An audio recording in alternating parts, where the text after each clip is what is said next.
Hey, it's me. Before we jump into today's conversation, I need to ask you something and be honest.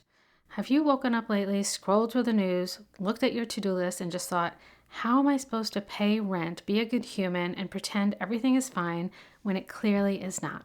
Me too.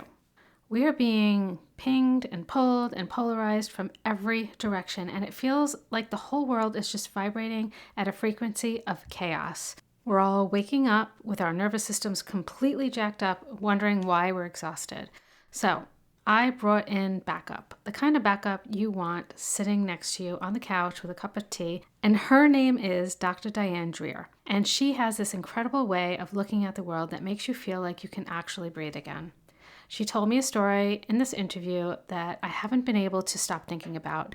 It's about the Boston Symphony Orchestra, and she said that before they play, the musicians don't rush on stage and start banging away. They sit in quiet and they tune their instruments. And she asked, if we don't take time to tune our own instruments, how can we possibly expect to play beautiful music in our lives? So today we're talking about how to tune your instrument when the world is screaming at you, how to use micro moments of connection to fight the loneliness epidemic, and why feeling joy right now isn't selfish, it's actually your job. Here's the thing, you need to bookmark this episode. I'm not asking you to subscribe just to boost my numbers, though it really does help. I'm asking you to subscribe because this is the kind of conversation that you're going to want to come back to when the noise gets loud again. This is kind of like your toolkit. So let's get into it.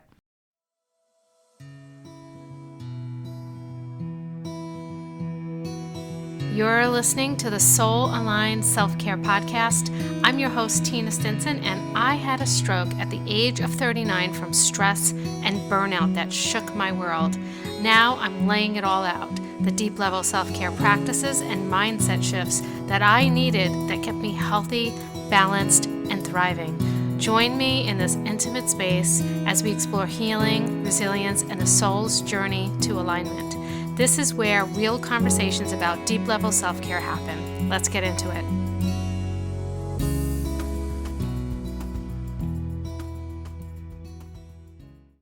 Hello, Diane. Welcome to the Soul Aligned Self-Care Podcast. I'm so excited to have you here today and talk about some of the things that we need right now in the world. And before we get started, though, if you could just tell people a little bit about yourself and some of the work that you've been focused on at this time. Okay.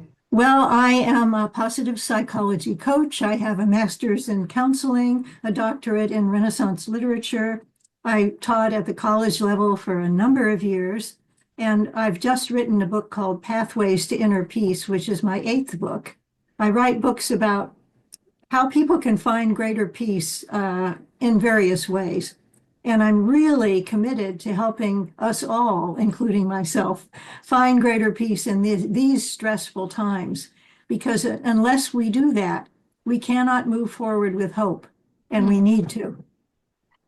Yes, I 100% agree with that. We definitely need hope. And one of the things that I started thinking about myself that I started to try to focus on, and I say try because I go back and forth sometimes, I'm not perfect. So, is, how can we rebuild and move forward now? Yeah, because I feel like everything's kind of crashing down on us. And so, like, how can we move forward now in a positive way and start building community with each other and doing things like that? And so, I would love to hear you talk more about, because I believe in baby steps, like small steps done consistently make big changes, right? So, what are some of those simple things that we can do to reduce stress and anxiety, even when we're being bombarded by what seems to be chaos on a regular basis? Well, we need to do things consciously to regain our balance. We've got a lot of external demands on our attention from advertising, from the news, from all kinds of external stuff, political polarization. And so we need to take charge. One of my great heroes of all time is Viktor Frankl, who said something that he learned in the concentration camps at Auschwitz, that the one freedom that no one can take from us is our ability to choose how we respond to anything that life offers us. And we need to choose deliberately, mindful presence, connecting with nature, connecting with other people, meditating, demonstrating kindness and compassion, finding a sense of purpose, being aware of our inner voice, because I believe we're all connected to a source of wisdom, to enjoy the arts, which can inspire us, and finally, to find greater joy in our everyday lives. We need to do this to push back with light against the darkness that surrounds us. And we need to do that because when we're under chronic stress, we cannot think clearly. We react with fight, flight, or freeze. Fight, we see someone that disagrees with us as the enemy.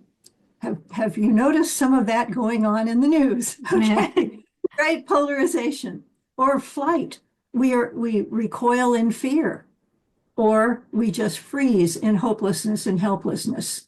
Now, stress reactions can save our lives in an emergency. We can jump out of the way of a speeding car. But when stress becomes chronic, here we are stuck in fight, flight, or freeze, which are not really very effective responses to what life offers us. They don't help us think clearly. They don't bring us inspiration. They don't connect us to community and to a higher source of wisdom at all. So the first step when we feel stressed is just to notice it. Okay. Yeah, I notice it all the time. is to recognize when we're feeling stressed and to actually exercise self-compassion, which is what psychologist Kristen Neff talks about and has done a lot of research. And the first step is to acknowledge what we're feeling and to say, oh, anxious, worried, stressed, sad, whatever it is we're feeling. When we do that, we shift the energy in our brains from the amygdala, which is the brain's alarm center that goes off with the stress, to the verbal areas in our left hemisphere, Wernicke's and Broca's areas. So just acknowledging to ourselves, whether we say it out loud or silently, oh, worried. That starts us getting back to balance. And then to just recognize common humanity. It's only human to feel this way. Mm-hmm. And then step 3, the final step, is to be kind to ourselves. Instead of listening to the inner critic, which a lot of us have in our heads, saying things that we would never say to anyone we know, to say, oh, I'm here for you. It's okay. We'll get through this. Or, for a more spiritual response, to say a mantra, a spiritual word or phrase, connect with a source of inspiration, care, and compassion, whether it's ourselves or, the divine. So 3 steps: acknowledge what we're feeling in the present moment. It's only human to feel this way. And kindness to ourselves. Yeah, that makes sense. And I think it's very interesting just by acknowledging it that your brain it changes in your brain, which is good to know. A lot of times when I'm learning something, I want to know why something is happening. And when somebody tells me that, for some reason, for me, it's just more powerful, you know? And I've heard many of my clients, many people just saying over and over again, I can't believe that we're expected to like pay our bills and pay rent and go to work in the, in the climate of the country right now. Like everybody's just pretending we're just moving forward like everything's normal and nothing is normal. And I feel crazy and I feel like nobody else is really acknowledging it. And it makes them feel worse just because other people aren't acknowledging it. And, I feel like over the past few months, I've said over and over again, you're having a normal response to the situation. It's very normal. Like there's nothing wrong with your response, you know? But I feel like if more people start acknowledging and speaking about it and sharing it, it makes it better for everyone as a whole because you don't feel like you're the only one experiencing that. Okay. So what else could we do? So that's very helpful. That could help us reduce stress. Um, and I know there's plenty of ways that we could bring our nervous system back into balance, like with meditation or movement or, getting into nature, like you said, maybe breath work. But how can we start to move towards that hope and joy in our lives? Um, I think a lot of people feel guilty sometimes almost for feeling joy when they know there's a lot of suffering in the world. Um, Also, they might just have trouble experiencing joy when, Sure. they're feeling so horrible. So, what are some steps that people can take to help them move forward? Okay, there are at least two answers that I could give to your question. The first one is that we need not feel guilty for taking care of ourselves. I have a new little puppy and I take care of her because I love her. She's a darling. Okay. Yeah. I don't feel guilty taking care of my puppy. I don't need to feel guilty just taking care of myself. And Mhm. somehow when things are going wrong out there, there's something in us if we have a conscience that's saying, how can you take time to do this, whatever it is that makes you happy, when there's so much going on out there? John Kabat-Zinn came to my university a number of years ago and gave a talk, Santa Clara University in California. And after his talk on mindfulness and how we can be in the present moment and mindful, and there are thousands of studies showing that mindfulness-based stress reduction really does work, reduces chronic pain, relieves stress. And she said, so a woman stood up in the audience and said, with everything that's going on in our world, and this was years ago, That's uh, funny. how can you take the time to meditate and do yoga every morning? Don't you think that's a little bit interested? And John Kabat-Zinn smiled, took a deep breath, and said, well, when I go to the Boston Symphony, I notice that the musicians always take time to tune their instruments before they begin performing. We need to do something. And, we all kind of sat back and acknowledged that to tune our instruments so that we can perform well during the day. It's not self-indulgent at all. It's a question of taking care so that we are at our best, so that we can respond at our best to whatever life offers us. So yes, we need to do something. We also need to connect.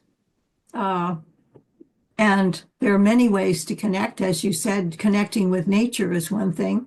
There's research that shows that walking around in nature can relieve depression as well as some antidepressant drugs. And it doesn't cost anything. Okay. Yeah. There's research on forest bathing in the East where people would walk around in a forest, look at the trees for a half an hour. It reduced their inflammation, relieved their stress, activated their immune systems in 30 minutes, right? Like that.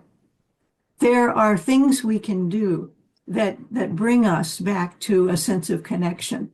There's also connecting with the people around us. Our former Surgeon General, Vivek Murthy, said a couple of years ago that our country is experiencing an epidemic of loneliness and isolation.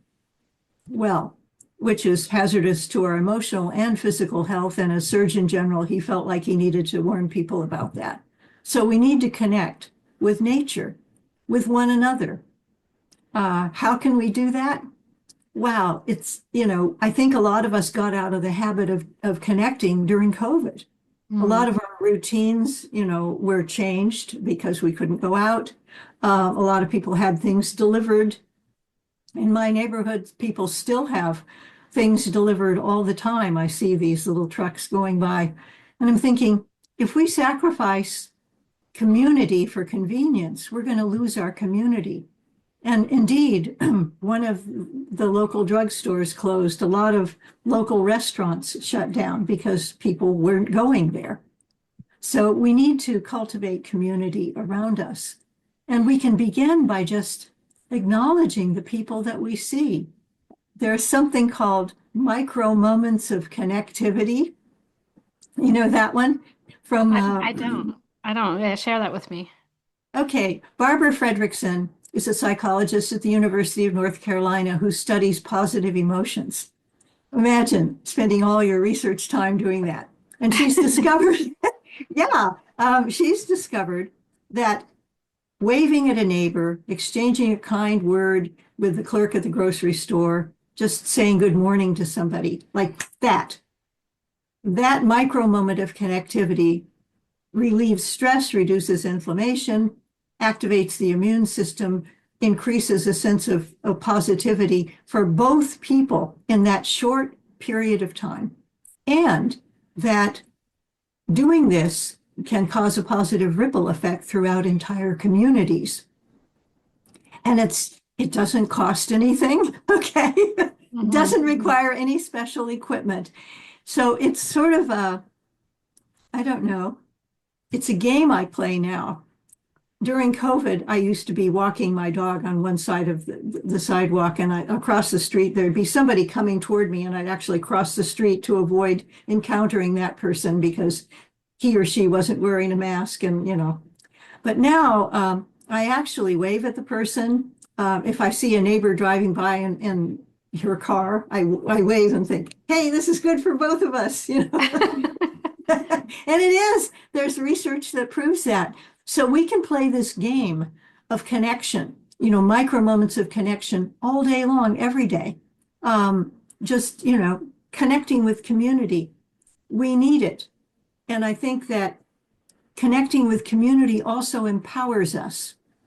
Recently, during the SNAP freeze with SNAP benefits, my neighbors and I decided we wanted to have a food drive because there were people who needed food at the local food bank. So we put brown grocery bags with canned goods and all that by our front doors. And another neighbor came by and picked them all up, took them to the food bank. And what that did was it fed the hungry people, but it also fed and nurtured our sense of connection and community and made us all feel better. Like, okay, we can do something. We can Hmm. take a positive action. It can't solve all the problems in the world. And there are so many problems. There's a whole menu of possibilities about where we can put our energy. But to get a couple of friends together and say, what can we do about this? Let's do something together is really empowering. Margaret Mead said long ago, never doubt that a small group of thoughtful, committed citizens can change the world. Indeed, it's the only thing that ever has. I still believe that. Yeah, I do too. I also think that that's where it begins too. Those small things that we do within our communities can build into bigger projects. Like you said, it's a ripple effect. Like even just a smile instead of, nothing in the morning when you go into a coffee shop, just smiling at the person behind the counter and saying hello can make a big difference in someone's life instead of just being someone who's just like, not friendly, not smiling, not responding in any social way. There's two different ways you can approach going into that coffee shop. You could just be, or you could just, you could just be very monotone, or you could just be like, hi, good morning, and smile at them. And that one act can just change everything in that person's day, and then they, in response to that, reflect that back on other people. And so it changes, it just moves on like a ripple, like you said, on and on and on. And I think taking these little tiny steps, I mean, it doesn't really take much to smile and say good morning, It's it's pretty easy, And also it doesn't, right? It doesn't take a lot to, get together with some friends and put some cans in a paper bag. And that could be life-changing for someone who has no food, you know? And Yeah, so yeah, I think that it's really important. Also, these are little things that we could do to make us just feel more connected.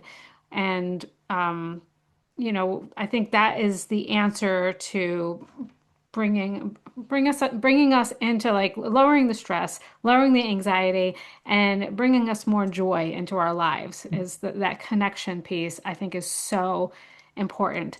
I do, however, find, and I don't know, tell me if you run into this as well. I do find that a lot of people are not always willing to connect. They're almost like they might be a little like standoffish, when you try to connect with them.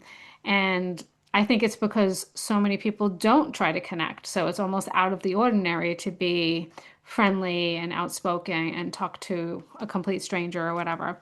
So what do you think that is about? Like, what do you think? Do you run into that at all? I mean, A little You're in bit. California, so California. I'm in California. The sun is shining. Well, it's actually been raining a lot. Uh, but I think that people get out of the habit of connecting. It feels Mhm. weird when some stranger says hello to them. Especially if you're a woman, you think, whoa, what's going on Yeah, here? yeah, Is a stalker, right? yeah, So, fear. But yeah. in the old days, before we had freeways and cars, people lived in small groups, hunter-gatherers, small communities. And even in New York City, there are neighborhoods, right? And Hmm. people would know people in their neighborhood. And my neighborhood, the only people who know each other are the people who walk their dogs. Otherwise, people Yeah. just they leave the garage, pull out in their car, garage door goes down, they go away someplace, come back and they repeat the process in reverse, go into their garage and we never see them. I mean, there are Hmm. some people that I've lived in this neighborhood for years and years and years, and I do not know some neighbors. But the ones with dogs, yeah, we know each other because we actually walk around. Okay. Hmm. So I think a lot of times people do get out of the habit of being part of a neighborhood, part of a community, and they feel threatened. Hmm. So, maybe just smile and go on your way and maybe they'll get used to it. I don't Yeah, maybe they'll get used to it. know. I do notice too that the younger generations aren't as open to it. I'm a runner, so I see a lot of people when I'm on my runs, and I always find it very interesting the way different age groups respond to me if I say hello, So also there's a difference in region. So like when I'm running in New York, it's completely different than when I'm running down in North Carolina. So like now in North Carolina, when I go on a run, every person I say hello to always says hello back every time. Like, but up in New York, not so much. A lot of times they wouldn't even make eye contact with me. So Yeah. it's very interesting. It's an interesting social experiment if you're ever out on a run. Now, if you have a dog, that's a whole different story because it's so much easier to connect when you have dog because the dogs force you to connect sometimes. They come together, you know. Yeah. But Yeah. it's really really nice. Could you share a little bit about your most recent book? I know you've written quite a few books, but your most recent book, can you tell me, who is that book for and who would that help? Well, I went through a number of losses during COVID myself and was feeling disconnected. So I thought, what can I do? I've studied all these things.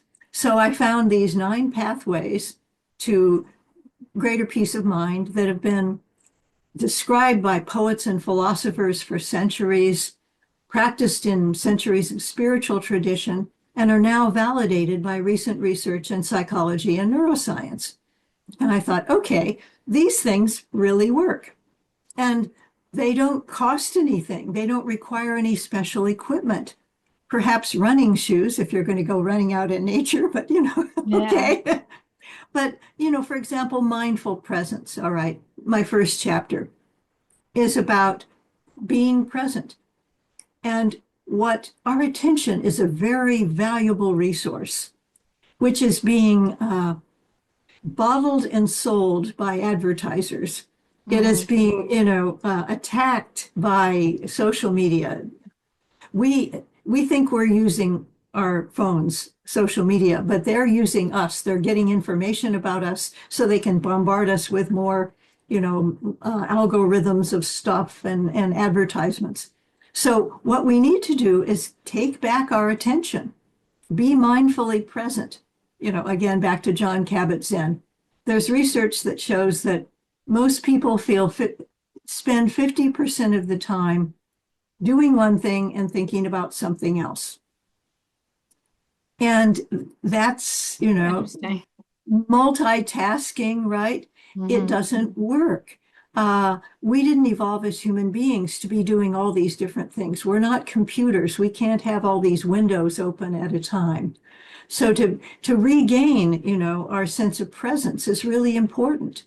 And we can do that by, oh gosh, by breathing, which again, we do it anyway, but by taking 3 deep mindful breaths, which I interviewed Dr. Jim Doty, who was a neurosurgeon at Stanford, and he said he would take 3 deep mindful breaths in the middle of stressful, challenging brain surgery so that he could focus on what he was doing. And in one case, stop this young boy's brain from bleeding and save his life. This could be a very stressful situation. So in order to deal with, instead of fight, flight, or freeze, which wouldn't help him, he wanted to use his surgical skills. He just took 3 deep mindful breaths. And I thought, wow, if it works for brain surgery to be present, it should help us, whatever we're dealing with too. So I think we need to do that. My second chapter is about connecting with nature. I think that we human beings have an affinity for nature, with nature, and we're part of a larger pattern. The trees breathe out, right, what we breathe in an exchange of carbon dioxide and oxygen that is yin and yang, that is the harmony of life that we give and take with each other. And we need to honor that. So I have trees outside all around my house. I feel very blessed. And there's research that shows that even looking out the window at nature is healing. There was a study years ago in a Philadelphia hospital where patients had abdominal surgery, and they had the same surgery, the same nurses, the same doctors, the same hospital food, everything was the same, with one exception. Some of the patients looked out their windows at a view of trees outside, and some of the patients on the other side of the hall looked out at only bare brick walls. Guess which group of patients needed less pain medication, suffered fewer complications, and were discharged earlier than the others? Yeah, the people with the nature, the trees. Yeah, and isn't that amazing? Just looking out at the trees. So Yeah, we need that connection. My book is all about different ways we can regain our sense of connection yeah. to community for sure, is another one. I do like the way you say regain connection because I truly believe that I think a lot of people feel that we're not a part of nature, but we are a part of nature. Like we're part of the whole thing. We've just been so separated from it. And I feel very connected to nature. I'm definitely a nature girl. And so I experienced this firsthand. And I remember during COVID, which this was very interesting to me. I used to go out and go for runs during COVID. And one of the things that I noticed was that nothing in the nature world was stopped.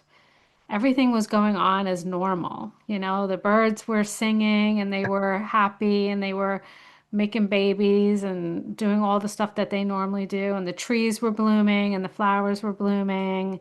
And like our world was standing still and the rest of nature was moving forward. And it just was very profound to me because I was like, if we reconnected with nature, we could move forward with nature. And that's I just spent as much time outside as possible to like connect with that. That made me feel better. It made everything, the problems of the world seem really small, and then it made me feel better. And I think nature has always done that for me.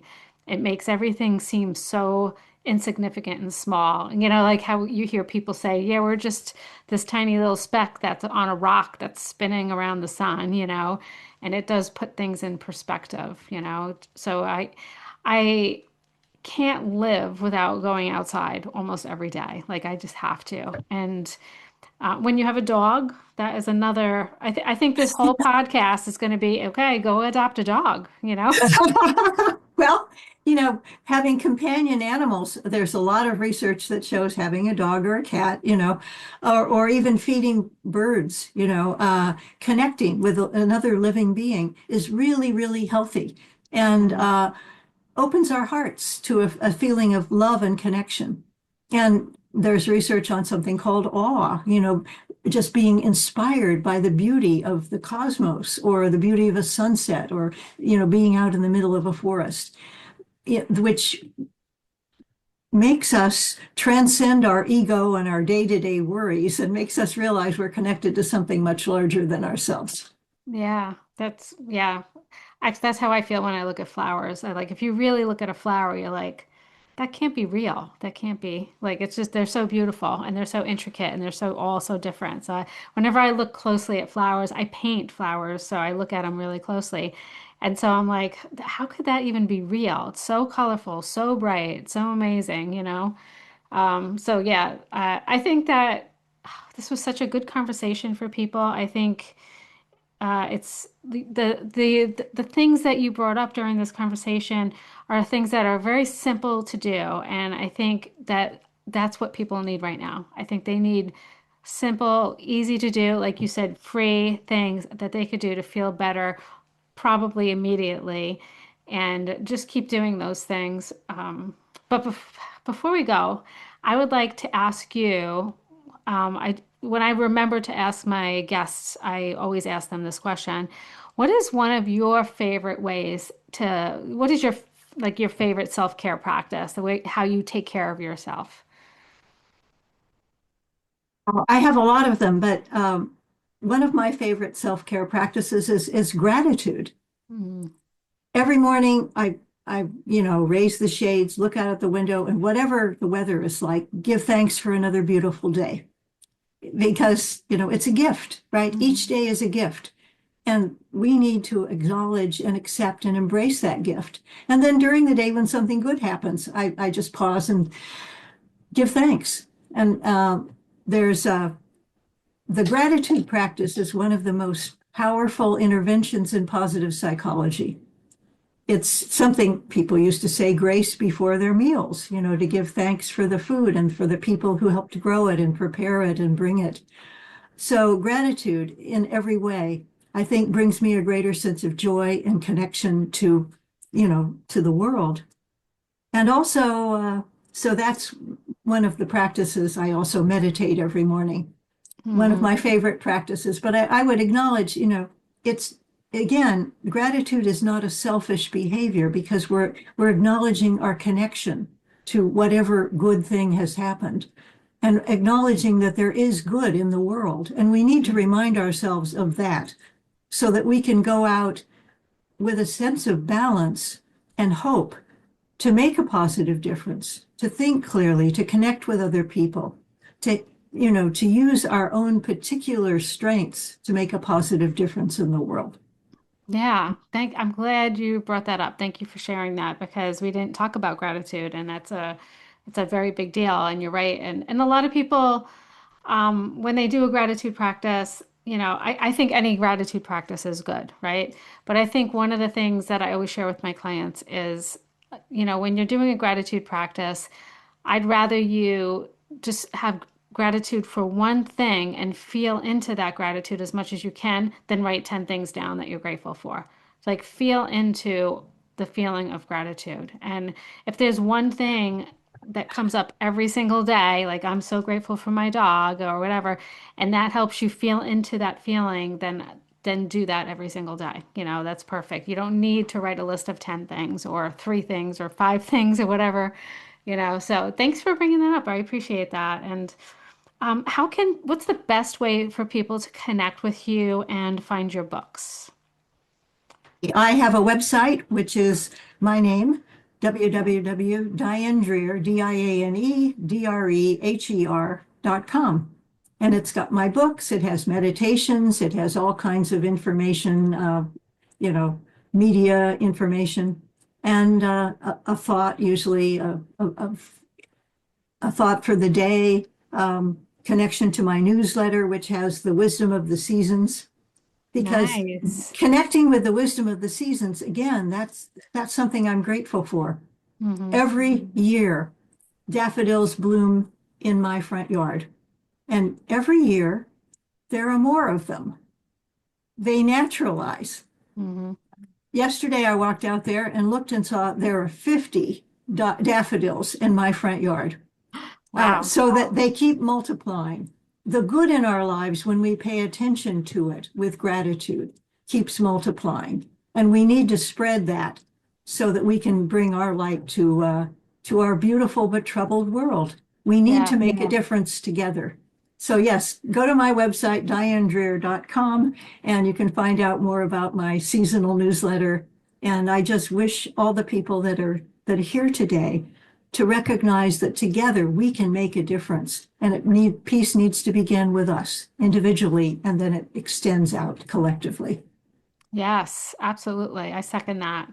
Thank you for that. And the website will also be in the show notes for people so that you can check it out. Thank you again for coming on. It's been such a pleasure talking to you. Thank you. My pleasure too. Thank you so much for spending this time with me today. If you enjoyed this episode, be sure to subscribe so you never miss a new one. And if you're listening on Apple Podcasts, I'd love it if you could leave a review. It helps get the show in front of more people who might need this type of support. And if you're ready to take your everyday self-care even deeper, come join us inside the Soul Aligned Life Patreon. Every week, you'll get new self-care practices and tools to help reduce stress and overwhelm. Plus, we do a monthly reset to keep you aligned and supported always. You'll find the link in the show notes, and I'd love to see you there. Until next time, be sure to take good care of yourself. Love you. Bye.